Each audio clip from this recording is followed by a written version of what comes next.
bañ naa dootuñu nangu kenn noot ñu réew mi bañ naa réew mi bañ naa déedéet dootuñu fi nangu bu mu jaam réew mi bañ naa dootuñu nangu kenn noot ñu réew mi bañ naa réew mi bañ naa déedéet dootuñu fi nangu bu mu jaam réew mi bañ naa dootuñu nangu kenn jaay réew mi bañ naa déet réew mi bañ naa déedéet dootuñu fi nangu bu mu jaam réew mi bañ naa dootuñu nangu kenn noonu réew mi bañ naa déet réew mi bañ naa déedéet dootuñu fi nangu bu mu jaam bi yoon lu ngeen di wax ñëw baax na si ñoom bu ñu toogoon seen pooju nday yi bañ marché réew mi bañ naa dootuñu nangu kenn noot ñu réew mi bañ naa déet réew mi bañ naa déedéet dootuñu fe nangu bu mu jaam réew mi bañ naa dootuñu nangu kenn noot ñu réew mi bañ naa déet réew mi bañ naa déedéet dootuñu fi nangu bu mu jaam réew mi bañ naa dootuñu nangu kenn jaay nu réew mi bañ naa déet réew mi bañ naa déedéet dootuñu fi nangu bu mu jaam réew mi bañ naa dootuñu nangu kenn noonu réew mi bañ naa déet réew mi bañ naa déedéet dootuñu fi nangu bu mu jaam bi yoon lu ngeen di wax ñëw baax na si ñoom bu ñu toogoon seen pooju nday yi bañ marché kenn du leen boobu bi yoon lu ngeen di wax booy yi ñoo doon taal réew mi kon boog ouvrez le feu seeni bakkan amul valeur ay xaj lañu ñu téye c'est bien fait pour eux bi yoon lu ngeen di wax ba tey da ngeen di weddi askan wi jóg ngeen gis ay junni mbër te ba tey mënu leen gis benn nervi bi yoon lu ngeen di wax si bii chasse à l'homme on assiste à des exécutions publiques où sont les droits de l'homme bi yoon publiquement la ñu leen di faat si kanamu ñëpp en plein jour c'est un message de terreur ils sont en train de nous dire le prochain parmi vous qui ose manifester ce sera à son tour hey frère ils veulent qu'on voit tout ça c'est une mise en scène macabre et sanguinaire ils veulent qu'on voit tout le sang de nos frères pour qu'on arrête de réclamer justice et surtout qu'on arrête nos chants révolutionnaires hey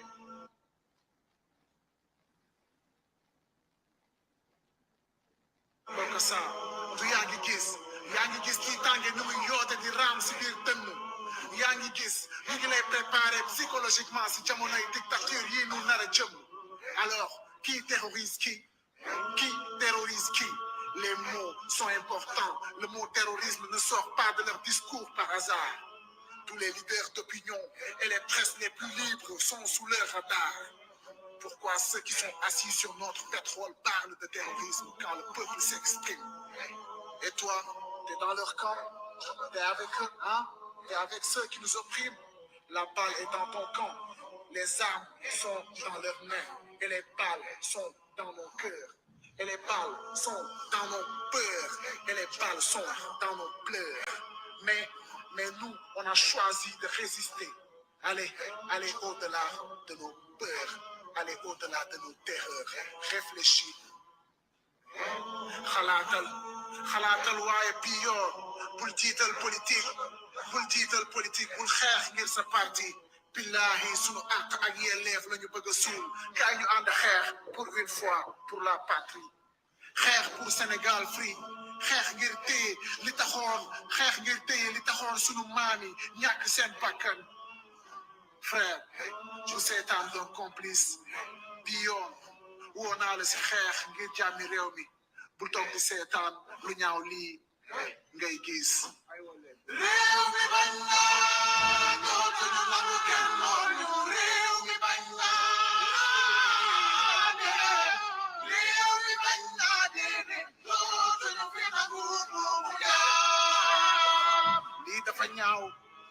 alkaati yaa ngi ñuy rey les mains en l'air mënuma ko booleeg di leen tàccu ñi leen doon tàccu xanaa dañoo déggul riiru fetal yi way jur yi di xaacu dañu doon marche rek di leen woo si yoonu jàmm ñoom ñu ni si ordre la ñuy dox sol tenue warul soppi nit robot am ngeen conscience def leen li mu leen jox dañu foogoon ni ñun ak yéen a far dañu foogoon ni ñun ngeen di aar moo taxoon ñu leen di tàccu waaye tàccu police bi taxul alkaati bàyyi dóor ku janoog ñoom di sànni xeer état bi sa néew ngay for bañ weex na waaye deret moo ko lal moytul reetaanu policier bu nguur gi armé jusqu'aux dents bul dof gardien de la paix bëggul sa jàmm yaram li mu bëgg mooy jàmm président dëgg la si biir police bi ñëpp yamunu ma bamtu wàkko si biir police bi ñëpp yamunu waaye exception bi rek lay dëggal nañu criminel yi mooy ki ni ko mu diire bal réel si tënn mbaa si bopp rek doomu jaamu jékki néeroom dem yokk ko topp bàyyi na mu soko ndax damay jubilé loolu taxu doon may xeex fii Sénégal mooy suñu moo door jaay doole bi ñu bëgg mu jeex ngay xeex ñu bëgg ko xool ça c'est le plus ancien macabre sanguinaire ils veulent qu'on voit tout le sang de nos frères pour qu'on arrête de réclamer justice et surtout qu'on arrête nos chants révolutionnaires donc ça mbokk yi asalaamaaleykum ñu ngi leen di ziyaare di leen jaajëfal di leen nuyu kenn ku nekk ci fa nga ne di seq ak yéen waxtaan bu gàtt dellu si ci tolluwaayu réew mi rawatina li fi xew démb mbokki Sénégal ñu ngi leen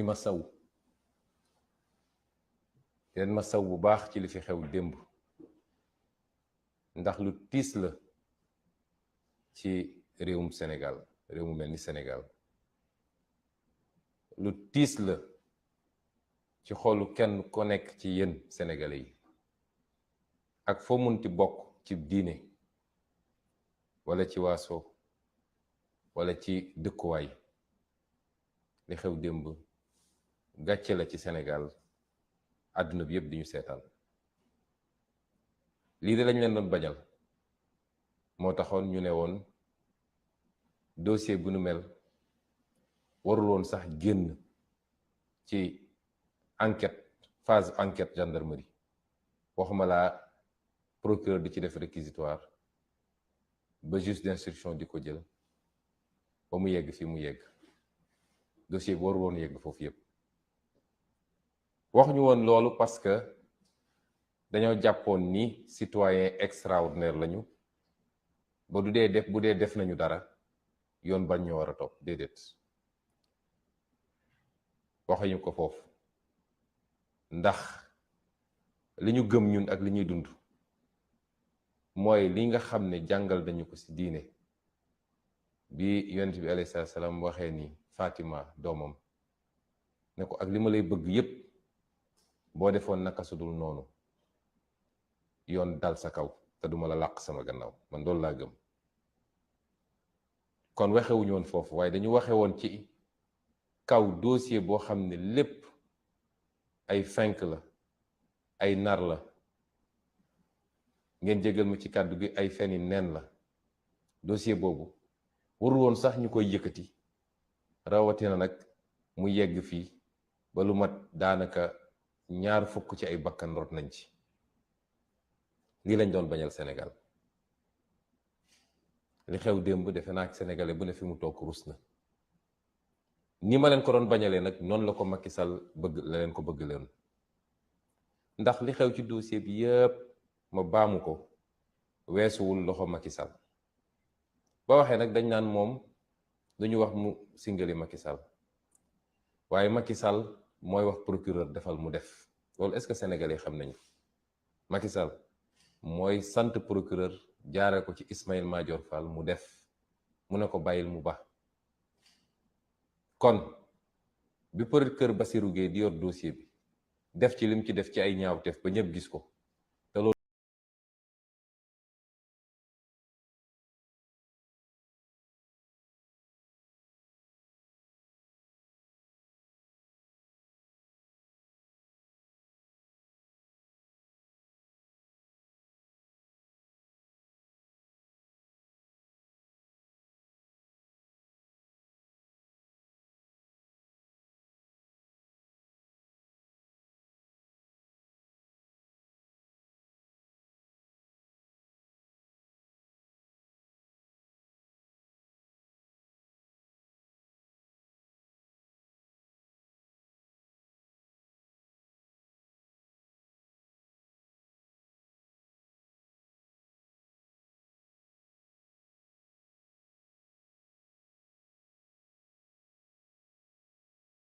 Sénégalais yi pour mën a wéyal li muy def seetu ci kilifa diine seetu ci société civile seetu ci parti politique seetu ci kenn koo xam ne ku ñu war a bàyyi xel la. Sénégal dañu war a jàpp ni Macky Sall li mu gëm mooy moom su mattee rek il faut mu dagg su mattee il faut mu dagg nekk na ci dëgg nekkul ci dëgg moom bu xasee ba matt faw rek mbir mu dagg mu nekk ci loolu.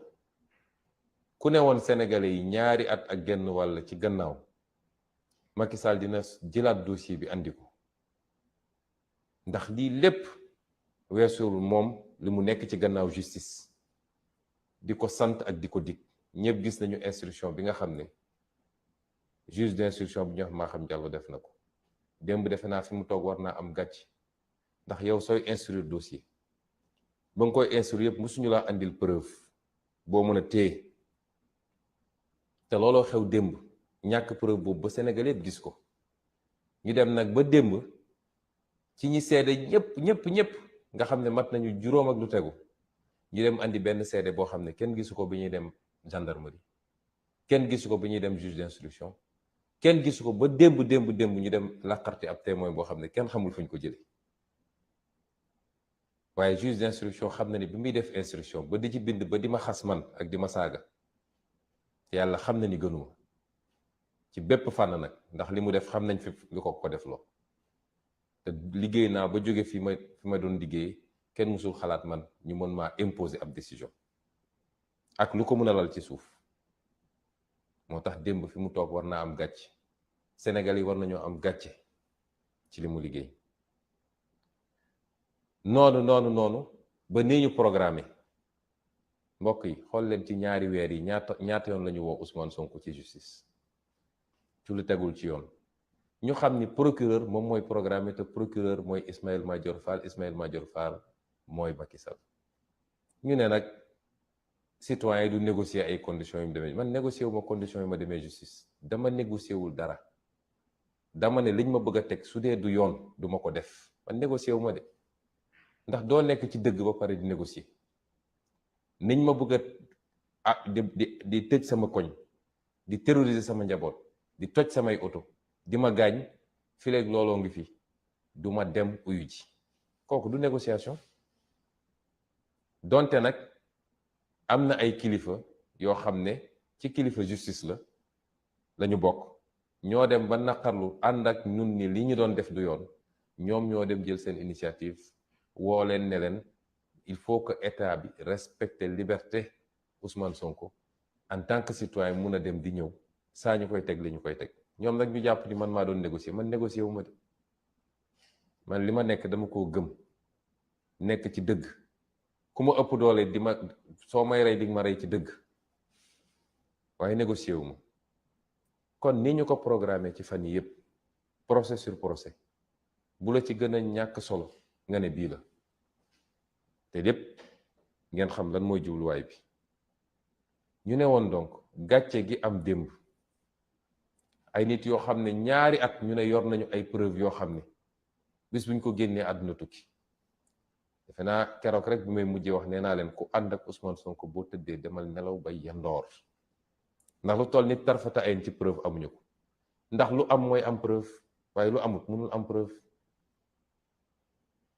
mbokki Sénégal ndax yaakaar ngeen ni man Ousmane Sonko rafle naa ci jigéen ba naan maa ngi dem di siif jigéen loolu mun na dugg ci xelu kenn ci waa Sénégal di ko def nag di ko defaat ci bërëb boo xam ne mën nañ ma faa jàpp loolu xel mën na koo nangu xanaa su ma demoon bay siif sax duma dem seet lu niroog dàngeen gu AVC ma naan moom laay siif wax dëgg yàlla ñàkkuma choix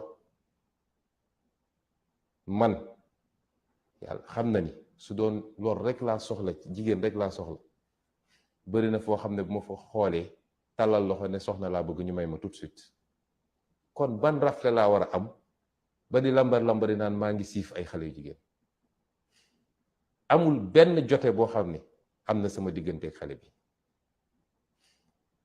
waaye ay nit jël nañ ko ñëpp xam ko xam ni Mamour Diallo moo sumboon mbir mi ànd ceeg maître Gabisso loolu ñëpp xam nañ ko moom ci boppam wax na ko ci ay audio. fan la juge bi teg audio yooyu démb li tax tegu ko ñëpp dégluwaat ko lu dul laaj na ko ndax audio yi nangu nga ko mu ne ko waaw nangu naa ko maa ko wax waaye dama doon kaf. koo xam ne nee nga dangaa ëmb depuis 2 at wala 2 at ak genn wàll wasino ñu ne li tax nga wax ko dama doon kaf dama doon naxeete. nga dellu si ni yor naa ay preuve yu dul jeex mi ngi fii sama téléphone musoo génne ay preuve.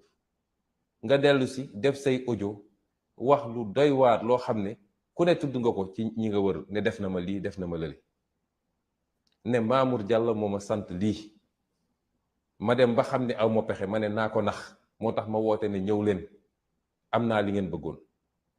loolu suñ ko tegoon ci tribunal ab juge warul sax naan damay toogaat di déglu 30 secondes waaye li gën a yéeme mooy ñii nga xam ne ñooy comploteurs yi ñoom la waroon topp tey ñu daan leen daan yu méttee métti ndax seen caaxaan bi lor na doomu aadama yu bari du bakkani ci rot rek waaye ñaata ay alalu jàmbur yàqu na ci ñaata yoon lañu jël réew mi naj ko ba kenn noo yeetu ak image bi mu yóbbu ci Sénégal ci international. man mi nga xam ne maay principal victime bi bu ma amuloon sama fulla ak ndëgër laay te yow askan wi nga jàppale ma ci te yàgg naa la wax ni du ma la mus a rusloo ndax wallaahi liñ ma jiñ defuma ko du ma la mus a rusloo su du woon loolu tey maa ngi woon rëbës bu yàgg. foog ngeen nag dinañ jaar foofu yépp ba egsi fii Macky Sall toog ne fa ma bàyyi woon liggéey bi fa laa koy jëlewaat dinaa ko yeggali. déedéet loolu mënul ne ndax bakkani ci rot waruñu ñëw gën a gore ñun. ñoom la wax ñu ne force restera à la loi mooy ñoom li ñu bëgg a def loo justice dañ koy def ba mu mat sëkk. faalewuñ ci Masamba faalewuñ ci Mademba faalewuñ ci preuve faalewuñ ci ku am dëgg. ñun nag ñoo war a am suñu fulla ba nit wan leen ni force restera au peuple mooy askan wi kenn du ko noot ci lu dul dëgg. li xew démb gàcce la ci Sénégal rus naa ci am naa ci lu ma naqari. li tax nag suñu xel warul dal ci justice ni muy doxee ba tey xam ngeen ni li xew démb yoon dafa ne mënoo àtte nit en matière criminelle lu dul am na ku koy layal avocat. kenn mënul def procès te avocat amul.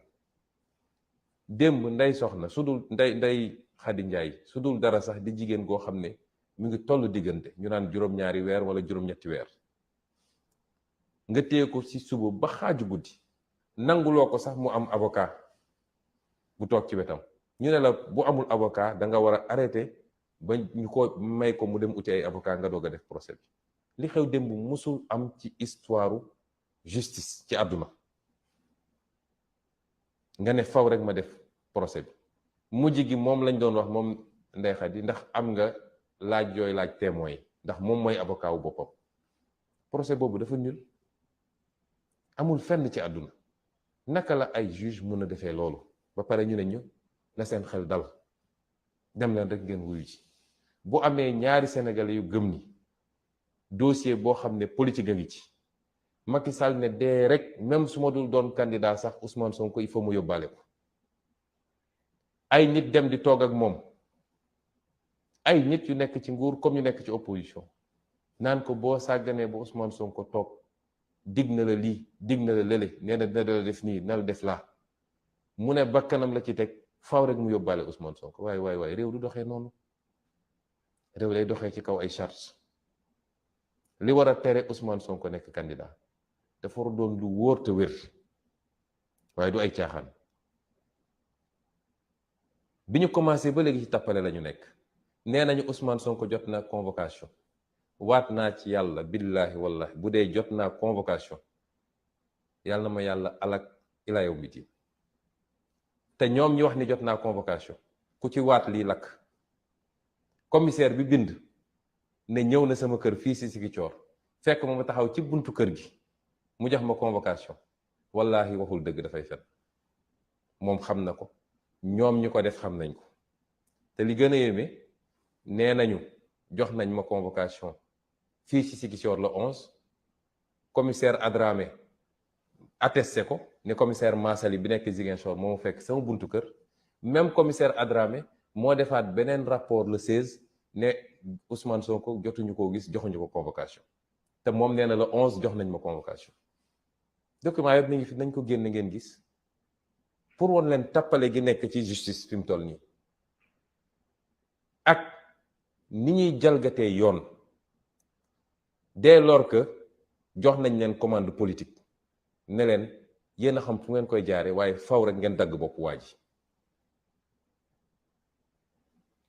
président Ablaye Wade dañ ma envoyé tey benn vidéo muy def benn interview, benn tubaab ne ko oui mais un procès est risqué. mu ne oui, en Afrique un procès est toujours risqué, mais j'ai toujours dit qu'un procès politique ne se gagne pas au tribunal, ça se gagne avec l'opinion. su ngeen gisee sama taxawaay début ba léegi loolu laa leen bëggoon wax. li xew démb won na leen ni lii weesuwul caaxaan, waaye su doon dañoo caaxaan ci lu ko jar, mais jël suñuy doom di def yu salte yi seen kanam, àdduna yépp di ñu seetaan, lépp jàpp ni mën nga détruire ab doomu aadama, lépp nga jàpp ni ndax Sonko mu sell mi ñuy dégg mooy dagg seen xol. image bi sénégalais jàpp ci Sonko ni kii de ku baax la, kii di jullite la, kii ku jub la, mooy dagg seen xol. ñu jàpp ni procès bu mel nii mënoon naa yàq image boobu. lépp ñu teg ko ci fen ak fenk. li am nag ñun dañ koy dellu ci yàlla, te yàlla mooy leeral ay mbiram ba mu leer nañ. lépp dama ko jàppee nattu, ay yonent sax nattu nañ leen ci lu mel nii. moo tax yàlla bi mu naan ahasiba nnaasu an yutraku an yaqulu amanna wa hum laa yuftanuun wa laqad fatanna alladina min qablihim fala yaclamanna allahu alladina sadaqu wala yaclamanna alkaadibin. yàlla dafa ne duma leen seetaan rek ngeen ni fëgg dënn naan gëm nañu te duma leen nattu, duma testé ba xam ndax yéen gëm-gëm mi ngi ci yéen. noonu ma ko defe woon ñi leen jiitu, nga xam dama leen doon nattu ba xam kan mooy wax dëgg ak kan mooy wax safaan wa. nattu googu nag buñ ko jàpp rek ci wàllu imaan, pas-pas ci diine, mais yéen ñi ma bokkal projet bi yàlla ñuy nattu ba xam ndax li ñuy woote ci projet bi dëgg la ci ñun wala du dëgg. fii ñu yàlla jaarale ñetti at yi mu metti loolu ci ñun ak suñu njaboot, ngeen may ma rendre hommage sama njaboot, rawatina samay soxna, ndax dund nañ lu métti te kenn musuma cee wax lu dépassé, te kenn musul jóg ne maa ngi génn kër gi, kenn musul toog ba wax lu jëm ci lii, te ñépp xam ni lii natt gu métti la. ma leen di rendre hommage soxna Khady Kébé ak soxna Anna Diamanka ak samay waajur ak samay mbokk, mais ak waa parti bi yëpp ak sénégalais yëpp nag, ndax sénégalais yëpp koo laaj mu ne la lii xam naa ni ay caaxaani nen la. waaye natt yooyu la ci yàlla jublu mooy gën a peese suñuy mbagg ba xam ndax li ñu bëgg a yóotu attan nañ ko. ñu de dund nañ ci ñetti at yi loo xam ne gaw ma ni am na homme politique Sénégal bu ko mës a dund, waaye nous sommes toujours debout parce que suñu lépp dañ koo dénk suñu borom. dañoo am gëm-gëm te yàlla daf ñoo sant muñ, ku yàgg muñ rek dëgg feeñ. moo tax may woowaat sénégalais yépp, manipulation bi bëri na. nee naa leen lu toll ni jote maag loo xam ne lu ñu nangu la sax amul sama diggante ak ndaw si, te depuis le début wax naa leen ko. waaye manipulation bi bëri na. lañ ca bëggoon defe naa tey la furaas, ndax xëy nañu seen presse yépp génne ay titre, ku ne di wax lu gën a bon, fu ne nga dagg ko, waaye peuple bi gëmu ko. seen sànni tàccu def nañ ko, la ñu mënoon yépp def nañ ko, te amuñu ci la ñu bëgg. la ñu mënoon yépp def nañ ko te amuñu liñ ci bëgg. manipulation dem na ba nga gis ab journal bu mel ni l'Observateur nga xam ne Ousmane Sonko lay bañ a dégg, jël li nga xam ne moom la docteur Alfousseyni Gaye wax ñu wëlbati ko totalement ba defe naa sànq rek balaa may commencer émission bi laa gis ni kooko bind na sax communiqué ne lañ ko wax loo yépp musu koo wax. nit loo ko bañ dee ko waxal li mu def. Sénégalais yi kenn dofu ci, ñu mën a déglu la, ñu mën a xool lañu, te loo xam ne suba ngoon jot réseaux sociaux yi nit ñaa ngi doon def reportage en direct nga jàpp ni yow mën nga am xëy rek daal di chargé wax lu ñaaw wax lu bon génne Ousmane Sonko ci xolu Sénégalais yi tey la Ousmane Sonko gën a nekk ci xolu Sénégalais yi li tax saa su ma génnee ñu gaawantu sànni lacrymogène xam nañ ni fu ma génn Sénégalais yi génn ànd ak man kon mu des nag fa ñu jëm bu ko xool li xew démb xam ni dossier bi dara amu ci amul benn li ñuy wax élément constitutif d'un viol début de preuve sax amul ñépp gis nañ ko defe naa li gars yi naan fen di bi jaaw tey jii Sénégal yépp xam nañ ni ay caaxaan la teewut pexe bu ne ñu ngi koy ut pour jaaree ko ci justice pour foqati ab condamnation fi mu ne ni porox ndool la ñuy ut façon pression bu nekk dinañ ko def ci juge te ñun Sénégal la ñu dëkk fii relation yépp xam nañ ko kan moo bokk ci ban club xam nañ ko kan la ñu jëlee fan andi ko fan xam nañ ko kan la ñu tànn ci ban anam xam nañ ko moo tax nag ma dellu si ma waxoon léegi dossier politiquement lañ koy régler moo tax ma woo Sénégal yépp ñu jóg takku tey la suñu marche vers le palais commencé tey la suñu phase terminale u marche vers le palais commencé incha allah nañu gën a dëgër gën a takk suñu ndigg ak sénégalais bu mu doon même boo nekkul membre Pastef waaye rek nga bëgg réew mi te bañ injustice yii ñuy def ni waroo ko nangu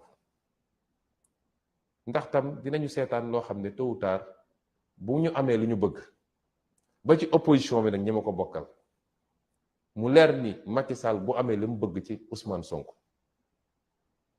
dina jafe trop mu am leneen lu ko të ndax loolu la yàlla dogal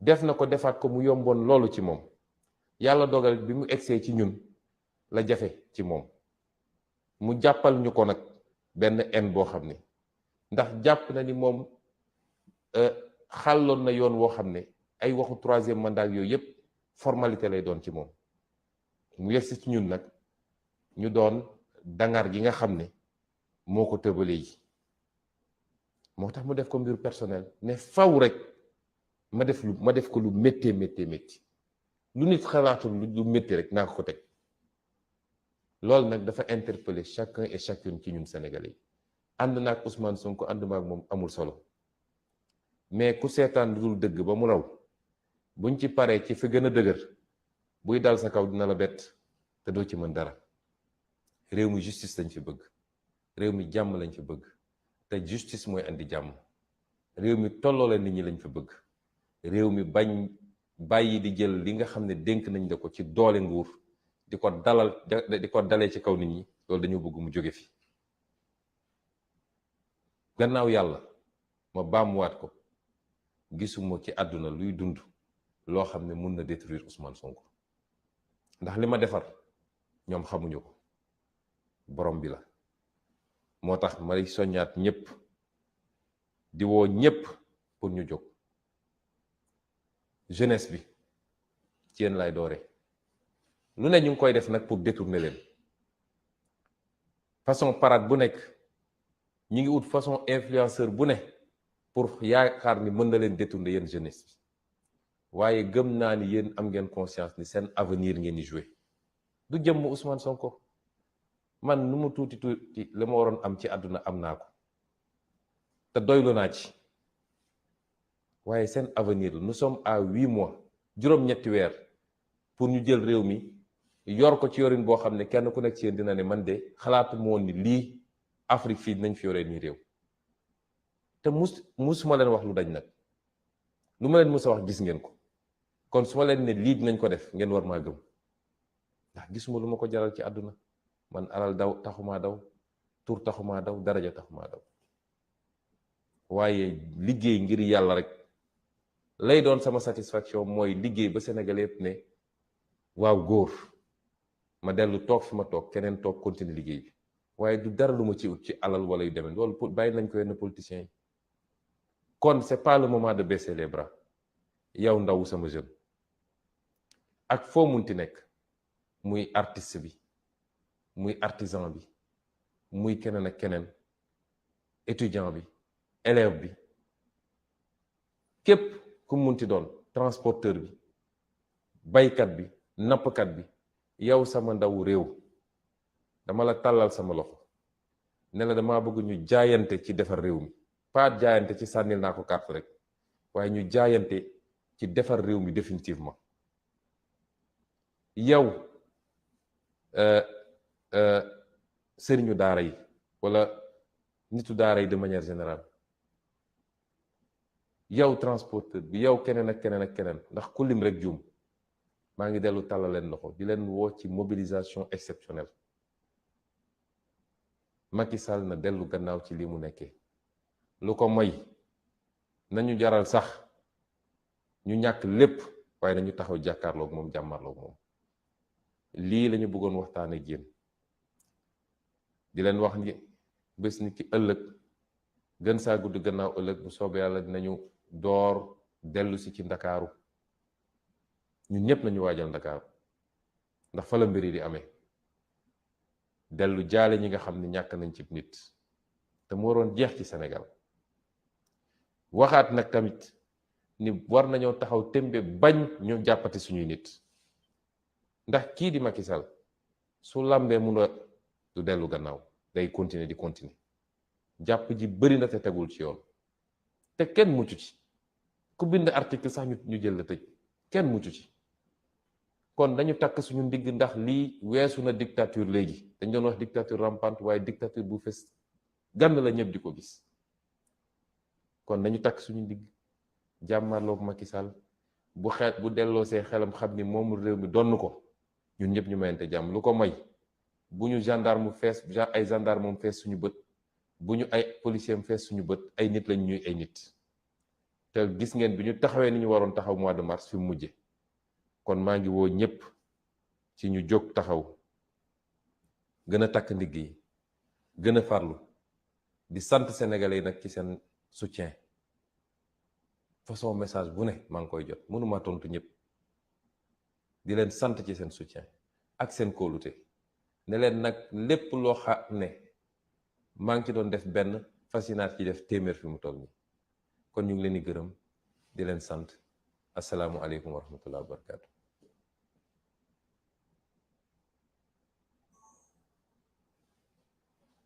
Français.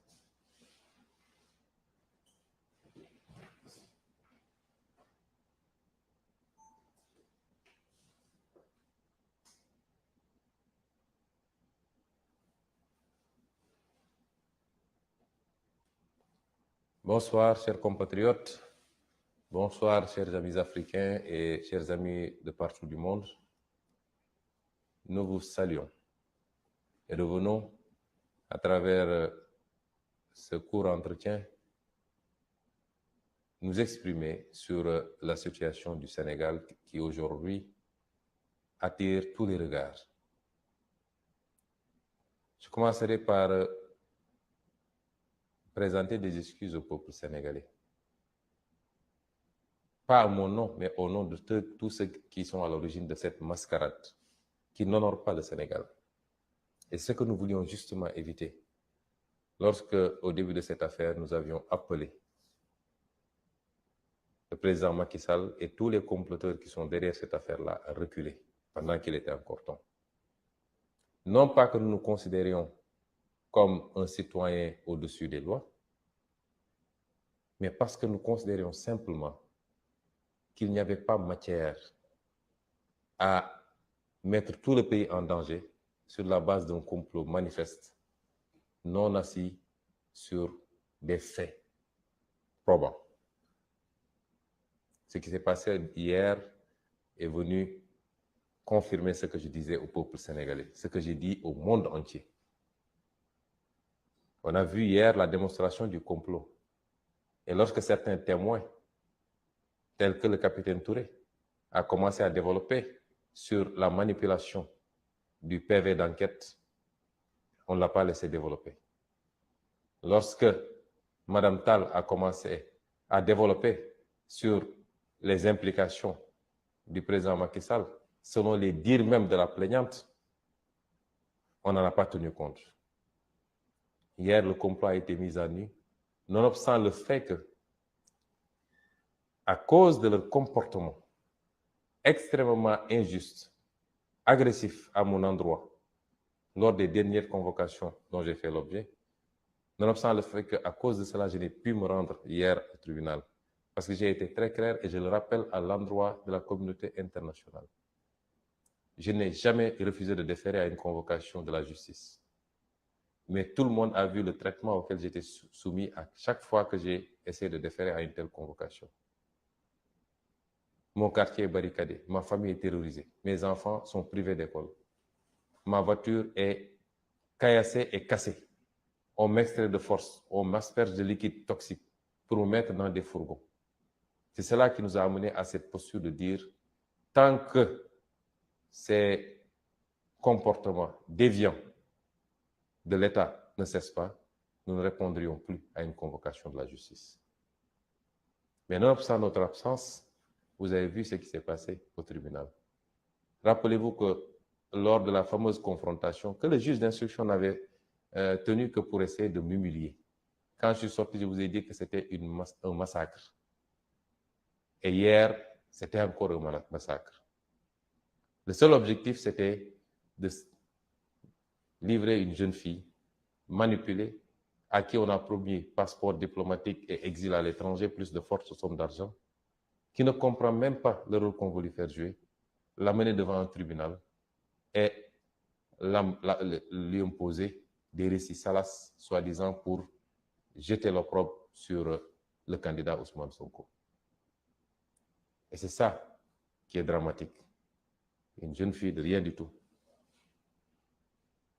prise au piège d'ogres politiques, qui ne feraient jamais faire la même chose à leur propre fille, à leur propre sœur, et qui tiennent aujourd'hui en otage cette pauvre demoiselle, qui n'est pas si innocente que cela, puisqu'elle aurait pu se rétracter depuis longtemps, mais elle continue, de plus belle. Et c'est pourquoi elle doit comprendre que tôt ou tard, elle paiera le prix fort de son forfait. Elle et tous les comploteurs qui sont avec elle, les Mamoud Diallo, les maîtres Gabisso, toute la chaîne et tous ceux qui, dans l'instruction de ce dossier, etc., se sont comportés d'une certaine manière. Parce que le Sénégal a payé un lourd tribut à cause d'un dossier aussi vide. Chers compatriotes, chers amis étrangers, pour un dossier de viol, la partie civile, ni le parquet, ni la partie civile n'ont été à mesure d'apporter la moindre preuve, parce qu'il n'y en a pas. Il n'y a ne serait-ce que l'existence d'une relation intime avec cette jeune fille, a fortiori un rapport non consenti. Et je l'ai dit depuis le début. Aucune preuve, aucun début de preuve même n'a pu être produit. Pour une audience qui s'est étirée de 9h ou 10h jusqu'à 3h du matin. Mais ce qui s'est passé hier nous interpelle. Ce qui s'est passé est très grave. On n'a jamais vu autant de violations des droits de la défense dans un procès. Comment peut-on admettre, alors que le droit, le code pénal et le code de procédure disent de manière très claire qu'on ne peut pas juger quelqu'un en matière criminelle sans l'assistance d'un avocat. Et hier, des juges ont soumis Mme Ndeye Khady Ndiaye en état de grossesse de 8 mois à une procédure que rien ne justifiait, un empressement que rien ne justifiait, toute une journée jusqu'à tard la nuit, sans qu'elle soit assistée par un avocat. Comment vouliez-vous qu'on fasse confiance à une justice qui fonctionne comme ça? Il n'y a pas de violation plus flagrante. Elle n'a pas eu droit à un avocat. Et le tribunal lui demandait de poser des questions aux témoins parce qu'elle était son propre avocat. À l'endroit de la communauté internationale, c'est ça la justice sénégalaise aujourd'hui sous Macky Sall. Et on nous dit de faire confiance à cette institution-là pour juger en son âme et conscience. Les violations, on ne peut même pas les énumérer. Elles sont énormes. On a voulu faire croire aux Sénégalais que j'aurais reçu une citation. C'est parfaitement faux. Jamais je n'ai reçu une citation. Le commissaire Mansali de Ziguinchor a délibérément menti si c'est lui qui est l'auteur du PV en disant qu'il m'a trouvé devant chez moi en décrivant les murs de la maison, et tout Ziguinchor connaît ma maison, et qu'il m'aurait remis une citation que j'ai refusé de prendre et que je n'ai pas signée. Je jure qu'il a menti. Et comble de contradiction, on antidate ce document, parce que lui, il a été saisi le 11 au soir. On antidate ce document pour le dater du 11, sous la supervision du commissaire Adramé Sarr de la DIC, et le même commissaire Adramé Sarr établit un autre document pour le 16, donc postérieur à ce document, pour dire qu'il n'a pas pu remettre de convocation à Ousmane Sonko. Un crime n'étant jamais parfait, nous sommes en présence d'un mensonge. Comment aujourd'hui la police de ce pays, et c'est la deuxième fois qu'on m'a fait ça, parce qu'on m'avait fait ça avec le dossier ce faux dossier de diffamation, en se présentant chez moi et en disant qu'un de mes gardes du corps a déchargé alors qu'il n'en était absolument rien. On établit des faux pour essayer de forcer. Et un juge récupère ça, il ne veut pas voir la réalité et dit que Sonko a reçu sa citation. Ensuite, on balance à une certaine presse qui dit que Sonko a reçu une citation. Depuis que j'ai maille à partir avec la justice sur des dossiers fabriqués, jamais mes droits n'ont été respectés. Et aujourd'hui, si on avait une vraie justice, c'est ces comploteurs-là qui auraient dû être poursuivis. Et pourtant, j'ai déposé des plaintes depuis plusieurs mois maintenant. Gageons qu'elles ne seront jamais instruites par cette justice, par ce parquet général complètement pourri, par ceux qui doivent instruire les dossiers. Et c'est ça la réalité du Sénégal aujourd'hui. On nous dit de faire confiance à cette justice. Je suis désolé, je ne ferai jamais confiance à cette justice. Nous sommes en face de dossiers politiques. Et comme disait le président Abdoulaye Wade, un dossier politique ne se gère pas au niveau des prétoires. Et ce qui s'est passé hier le prouve. Depuis quand le tribunal se transforme en une salle de projection pornographique, simplement pour essayer d'atteindre un opposant, sur des faits qui n'existent pas, qui ne sont pas établis.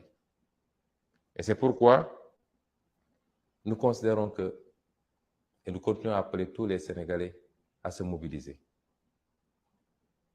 Comment est-ce qu'un tribunal peut faire face à une partie civile qui vous étale des mensonges et des contradictions?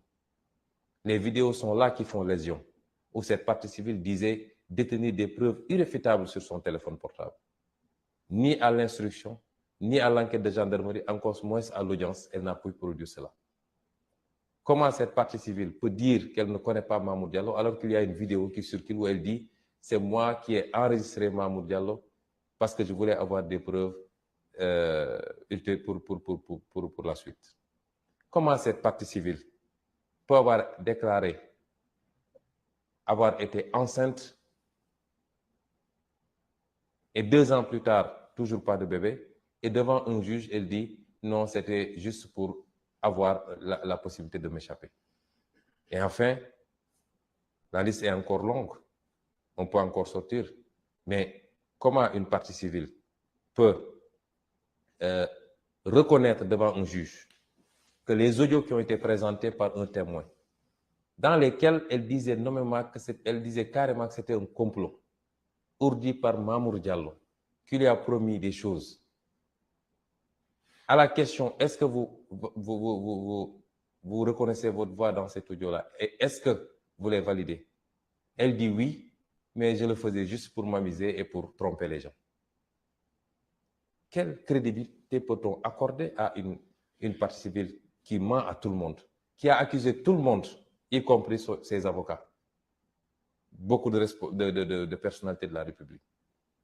Comment est-ce que la République du Sénégal, la justice sénégalaise peut s'abaisser à ce niveau-là pour dire soi-disant qu'ils organisaient ce procès? Simplement parce qu'il faut atteindre Ousmane Sonko. Voilà là où nous en sommes. Et c'est cela que nous voulions éviter au Sénégal. Parce que le Sénégal ne mérite pas ce spectacle-là. Beaucoup de manipulations depuis hier.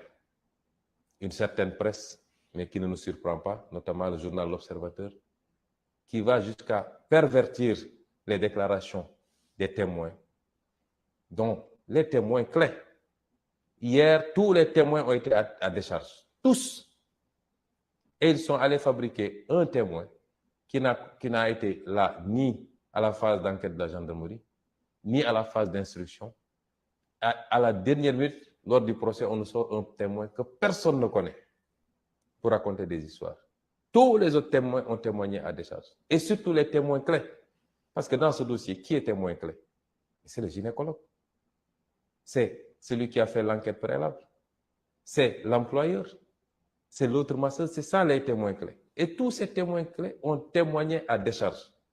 Pas parce qu'ils veulent être avec Ousmane Sonko, parce que je ne les connaissais pas jusqu'à cette période-là. Et tous sont des proches plutôt de la partie civile.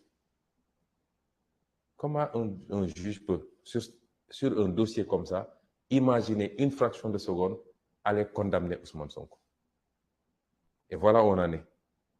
Et c'est pourquoi, malgré toute la manipulation médiatique, le peuple sénégalais n'est pas dupe et comprend ce qui est en train de se passer. Et c'est à ce même peuple sénégalais que je lance un appel. Ils vont chercher toutes sortes de parades pour trouver ne serait-ce qu'un petit prétexte pour essayer de condamner Ousmane Sonko. Ce procès a déjà été fait par le peuple sénégalais. Le président Macky Sall veut nous faire croire que quand il mord, il ne lâche que quand ça coupe. Il ne doit pas avoir plus de détermination que nous. Ou alors on n'aurait pas la vérité avec nous. Il ne doit pas être plus déterminé que nous. Ni lui, ni son groupe de comploteurs, encore moins sa succursale politique, qui passe tout son temps à insulter, du matin au soir, à essayer de dénigrer, de jeter l'opprobre sur les gens. Je l'avais dit, je maintiens mon gatsa, œil pour œil, dent pour dent, parce qu'ils ne sont pas plus nombreux que nous dans ce pays. Ils ne sont pas plus déterminés. Nous n'avons pas à fléchir devant Macky Sall, parce qu'il n'est pas dans le vrai. On lui a donné toutes les opportunités possibles pour comprendre que la voie qu'il s'est choisie est sans issue. Mais apparemment, il n'en fait qu'à sa tête, parce qu'il croit qu'il a la police, la gendarmerie et quelques magistrats, il peut faire ce qu'il veut. Je vous ai toujours dit que je suis prêt au sacrifice ultime. Ce n'est pas pour autant qu'ils vont essayer de m'assassiner pour dire c'est lui qui avait dit qu'il serait, donc il s'est tiré une balle. Non, je ne suis pas suicidaire. Je sais ce que ça veut dire dans ma religion. Mais je me battrai avec tous les moyens qui sont à ma disposition contre l'injustice. Et j'appelle tous les Sénégalais à se mobiliser à nos côtés. Parce que si Macky Sall arrive à ses fins avec Ousmane Sonko, mais rien ne le retiendra plus dans ce pays. Et vous le savez, ce sera la dictature totale. Il avait réussi à se baliser tout un boulevard et c'est au dernier moment qu'il a vu sortir de nulle part un Ousmane Sonko et ça lui a posé un problème. Et donc, j'en appelle à tous les Sénégalais, la jeunesse particulièrement, parce que c'est votre victoire qu'on va vous voler. C'est la possibilité que vous avez, plus que toute autre génération antérieure, de prendre votre destin en main, de prendre votre pays en main et de prendre votre continent en main. C'est ça qu'on va vous voler. Et c'est le même système qui veut aujourd'hui vous voler ça. Et se perpétuer dans la corruption, dans le détournement de deniers publics, dans les choix non prioritaires, dans la compromission des intérêts nationaux. Est-ce que vous allez l'accepter? On essaie de vous amadouer. On essaie de prendre soi-disant des influenceurs de partout, etc., pour détourner la jeunesse que vous êtes. Et j'ai conscience que vous êtes aujourd'hui une jeunesse complètement au fait des réalités. Vous avez conscience des enjeux. Et c'est pourquoi j'ai confiance en vous. La jeunesse d'abord, mais toutes les femmes du Sénégal. Parce que quand le pays va mal, les premiers à être fatigués, c'est les femmes. Parce que c'est elles qui gèrent les foyers. Elles ne peuvent pas tourner le dos à la famille. Vous êtes concernés par cette bataille. Les personnes âgées, mais tous les secteurs professionnels et socio-professionnels.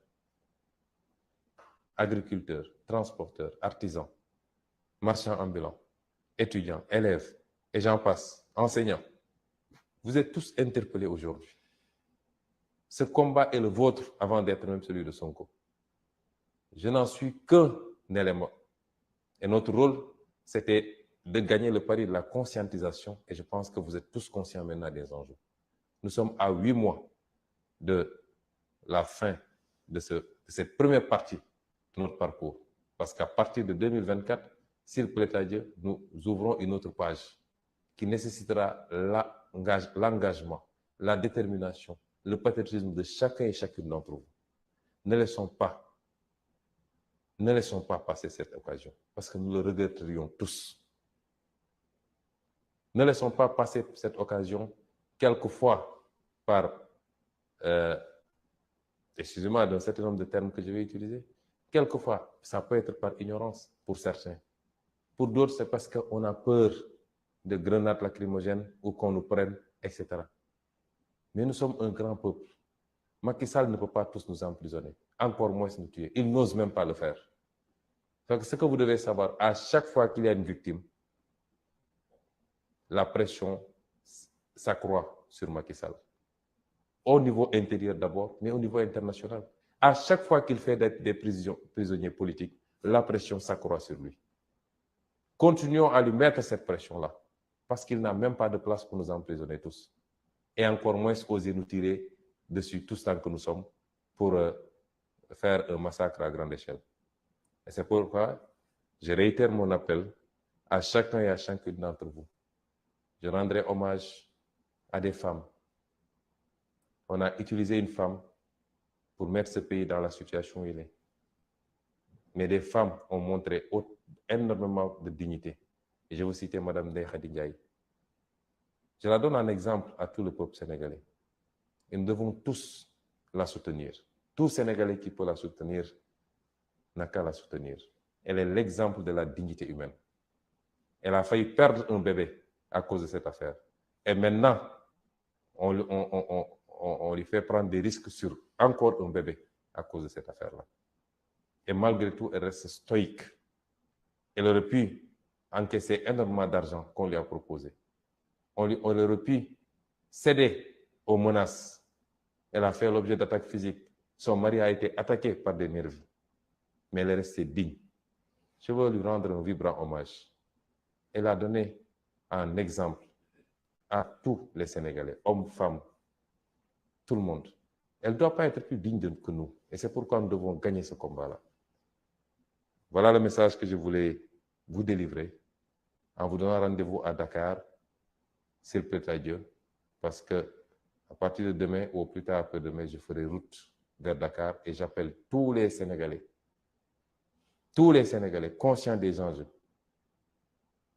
tous les Sénégalais qui ont décidé de refuser la dictature rampante de Macky Sall, tous les Sénégalais qui ne peuvent pas accepter que notre projet soit compromis sur des bases telles que ce qui est en train de se passer, je leur lance un appel, je les convie à se mouvoir vers Dakar, parce que s'il doit y avoir bataille finale, elle se fera à Dakar.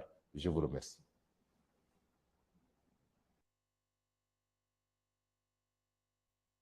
ci bitim réew rawatina yéen ñi nekkee ca États-Unis ak Canada andi nañ leen lu bees tàkk li bees mooy Afrolek mooy seen boutique africaine bi leen indi lépp lu jëm ci consommation locale. Afrolek indil na leen ay sirop di tax màdd tol buy am na ci Afrolek am nañ marque bu ñuy tuddee Ngoma da leen di defaral ay diwtiir pagatal leen ay ndaamaraas ba mu baax indil leen ko jaay leen ko. am nañ ay netetu am nañ lii di nebedaay nga xamante ne mooy feuille de moringa bi nga xam ne day jëriñ day faj. am nañ ay pasti am nañ lu jëm ci thon ataaya am na fa miel am nañ ko am nañ bisaab bu weex bisaab bu xonk am nañ tamit lépp loo xamante ne ni day dem ci togg. am nañ aussi ay céréales yi boo ne céréales nga ne cere nga ne caakiri nga ni araw nga ni sànqal nga ni laaxu caaxaan boo demee ci Afrolek dañ la koy jaay boo bëggee it lu jëm ci wàllu waañ Afrolek indil na la ko. Afrolek indil na la gejj yéet beurre huître paañ tuufa yoxos lépp Afrolek indil na la ko ba ci wàllu ndekki Afrolek desul ginnaaw indil na leen ay chocolat chocopin Delia épices Afrolek indil na leen ko. Afrolek indil na leen ay tisane lu jëm ci wàllu xorom polle jaar xottu bouteille maanaam eucalyptus kenkiliba ngeer ak xasum nooro Afrolek indi na leen ko Afrolek am na ay produits yu jógee ci sous-région bi lu maanaam luy jóge Gambie wala luy jóge Guinée wala luy jóge Côte d'Ivoire lu jëm ci wàllu fufu wala attiqué Afrolek da leen koy jaay Afrolek bàyyiwul sax cuuraay bàyyiwul parfum lépp loo bëgg Afrolek am na ko Afrolek ngir jëriñ leen moo tax ñu am 18 ans d'expérience ci entrepreneuriat fële ci Amérique du Nord Afrolek day jaay en gros di jaay en détail képp ku ci bëgg mën nga jokkoo ak ñoom ci seen numéro bii di 514 481 75 96 numéro bi je répète 514 481 75 96 Afrolek seen site www